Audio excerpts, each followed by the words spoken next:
A friend of mine recently told me something that happened to him when he went to a doctor because he was having trouble sleeping. The doctor gave him the drug Lunesta, which helped a little. The next day, he went to McDonald's and bought a Coke. He took a sip and spit it out because he said it tasted nasty.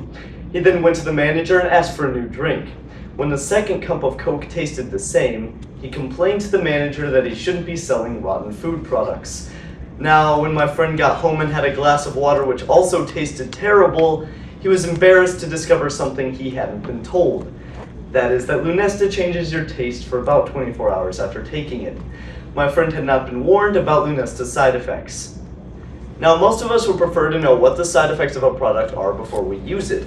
If we don't know what the side effects are, we may continue down a path that is dangerous to our health. Sometimes if we know what the side effects are, we may actually choose not to use a product. Now, in the same way, there are side effects to certain behaviors that we may take for granted. There are side effects to the modern approach to dating that you may not have thought about. First, I'm going to briefly examine dating in our culture. Then, I'll mention a few potential side effects of dating.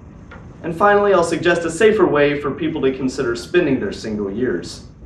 Now, according to cultural historian Beth Bailey, the idea of going out socially to public dances, parties, and other meeting places began around the turn of the 20th century.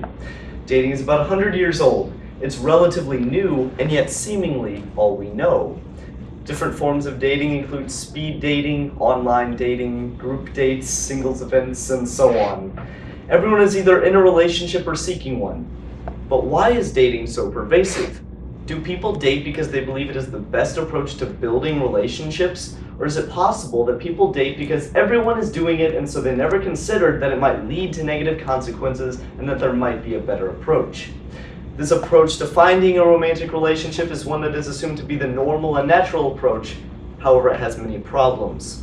The first potential side effect with our culture's approach to dating is that it often promotes self-love rather than true love because it's often built on a selfish and unloving foundation.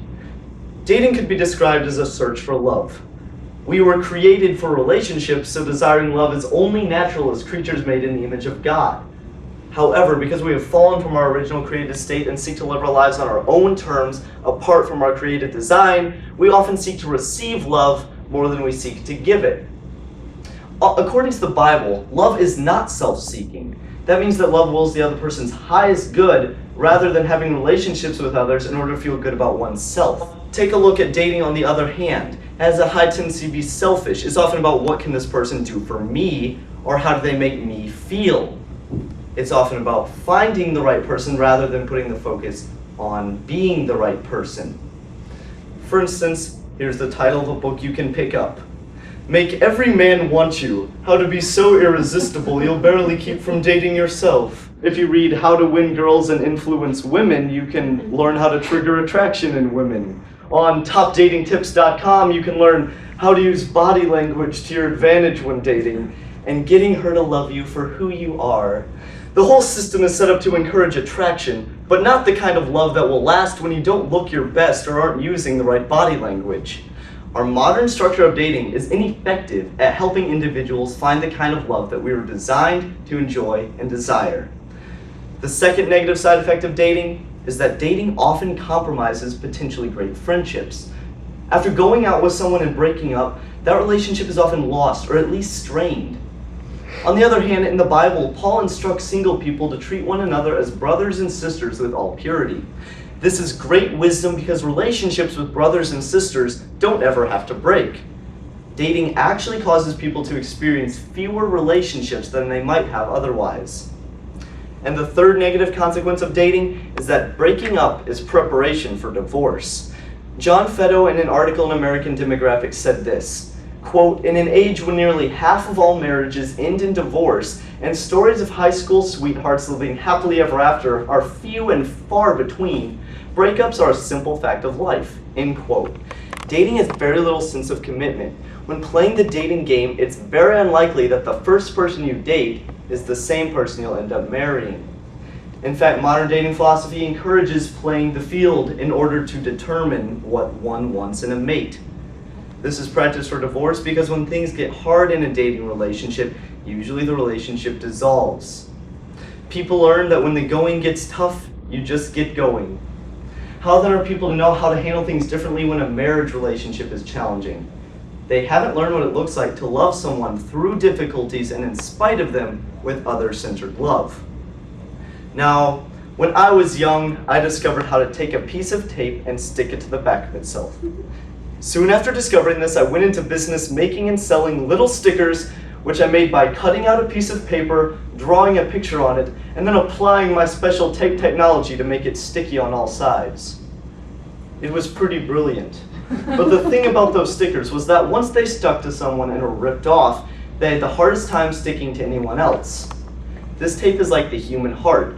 After going out with someone and breaking up, the heart loses some of its stickiness, which makes it harder to stick to the next person and so on. After a while, people learn that disappointed hopes and broken trust lead to a commitment to not letting it happen again. This commitment to self-protection is not a firm foundation for the selfless love required for a successful marriage. Dating is like a drug prescribed for the pursuit of happiness, but it doesn't live up to its hype. Other prescriptions have had the same flaw. For example, Fen-Phen was prescribed for weight loss but caused heart damage.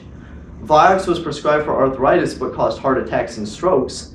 And one of the most famous examples was a drug in the late 1950s called thalidomide, which was given to pregnant women for nausea but resulted in birth defects. In each of these cases, the side effects were worse than the benefits of the drug. Now, I hope you would agree with me that the side effects of dating would outweigh the benefits and that a better solution is needed. Now, if you are single, here's what I think is the one key prescription for enjoying meaningful relationships while avoiding the negative consequences I mentioned earlier. Treat your peers like brothers and sisters until you're ready to get married. Don't ask for their affections or give yours until you're ready to offer your life. Don't look to others to meet the needs of your heart, but look to God to do that. Then you will be able to focus on meeting the needs of others. This one key prescription helps protect against the side effects I mentioned earlier. It avoids using relationships for selfish purposes. It enables us to maintain many friendships that can last, and it leaves people better prepared for a successful marriage. Now, when it comes time to pursue someone, consider courtship as an alternative to dating. It should be clear to everyone that you are considering a closer relationship for the purpose of marriage. It should involve wise counsel from those who truly love you, and every interaction should be careful to maintain purity, knowing the relationship might not end in marriage. I know it can work because my parents took this approach when they were in college, and they just recently celebrated their 25th wedding anniversary. Now, in the meantime, spend time developing your relationship with God. It is only in understanding and experiencing His perfect love that we have the ability to truly love each other. Ask Him to make you into the person He wants you to be, and to reveal to you in time the special person He has for you. But what if you're past the single years? What can you do? Well, you could warn your friends and family, perhaps your children. Would it be kind for someone to recommend thalidomide to a pregnant woman knowing what the results could be?